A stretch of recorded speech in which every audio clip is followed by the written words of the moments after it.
ना होगा, और अगर सब मिलकर कोशिश करें तो रास्ता निकल सकता है। राजू के चेहरे पर एक उम्मीद की किरण जागती है। हाँ बाबा जी, अगर सब मिलकर काम करें तो हम पानी ढूंढ सकते हैं। हमने पहले कभी यह कोशिश ही नहीं की। लेकिन इतनी कठिन जमीन में नया कुआं खोदना आसान नहीं। मुश्किल जरूर है, नामुमकिन नहीं। अगर हम मिलकर काम करें तो ये हो सकता है। राजू खड़ा हो जाता है। उसकी आंखों में एक नई रोशनी है। तो फिर हम कल से काम शुरू करेंगे। मैं गांव के सभी युवाओं को इकट्ठा करूंगा। हम मिलकर नया कुआं खोदेंगे। यह कहते हुए वह शामू के साथ गांव के दूसरे युवाओं को बुलाने के लिए निकल पड़ता है। कहीं दूर से गरज की हल्की सी आवाज आती है, जैसे आकाश ने उनकी उम्मीदों की गवाही दे दी हो।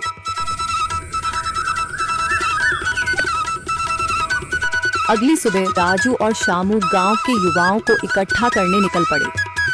चौधरी महेश की हवेली के सामने एक भीड़ जमा है। बाबा जी, संदरी, गांव के कुछ बुजुर्ग और किसान सभी मौजूद हैं। हम हाथ पर हाथ रखकर नहीं बैठ सकते।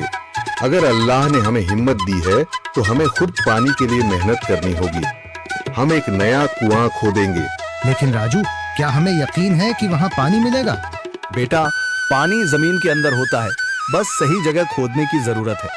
हमने अपने बुजुर्गों से सुना था कि पुरानी नहर के पास जमीन नरम थी, शायद वहीं पानी हो। बाबा जी सही कह रहे हैं।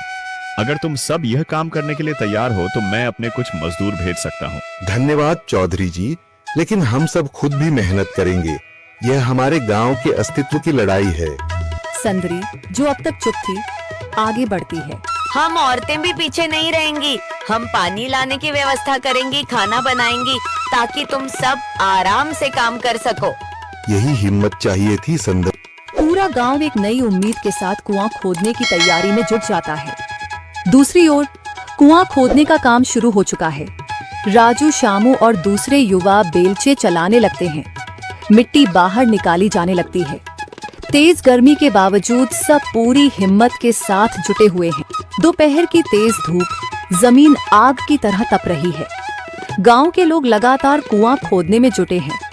हाथ छिलने लगे हैं, माथे से पसीना बह रहा है, मगर किसी ने हार नहीं मानी। महिलाएं पानी और सत्तू लेकर आती हैं ताकि पुरुषों को कुछ राहत मिले। हमें और गहराई तक जाना होगा। अब तक सिर्फ सूखी मिट्टी और पत्थर ही निकल रहे हैं। राजू, यह बहुत कठिन काम है। अगर हमें पानी न मिला। अल्लाह मेहनत करने वालों को कभी निराश नहीं करता बेटा। तुम सब अपनी कोशिश जारी रखो, पानी जरूर निकलेगा। हिम्मत मत हारो। अगर अब रुक गए तो फिर कभी पानी नहीं मिलेगा।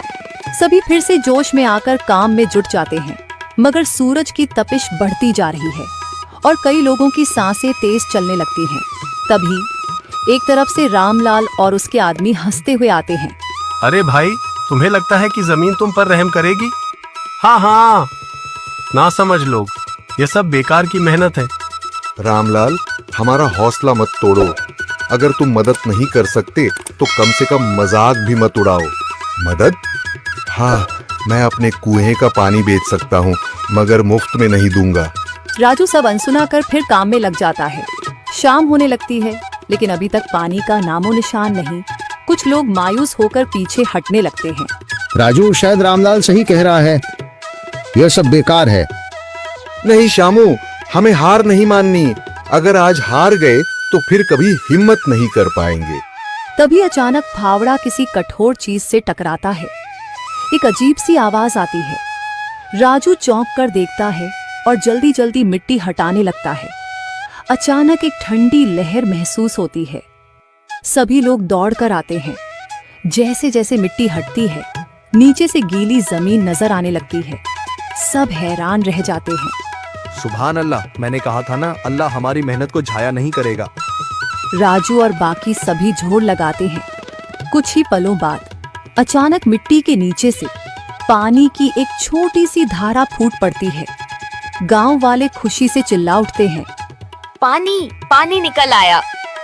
यह अल्लाह की कुदरत है रामलाल, जिस पर तुम्हें यकीन नहीं था। पूरा गांव आनंद से झूम उठता है। लोग एक दूसरे को बधाइयां देते हैं। औरतें दुआ करने लगती हैं। कुछ दिन बीत चुके हैं। गांव वाले नए कुएं से पानी भर रहे हैं, खेतों को सींच रहे हैं और जिंदगी फिर से पटरी पर लौट रही है। मगर रामलाल अब भी अपनी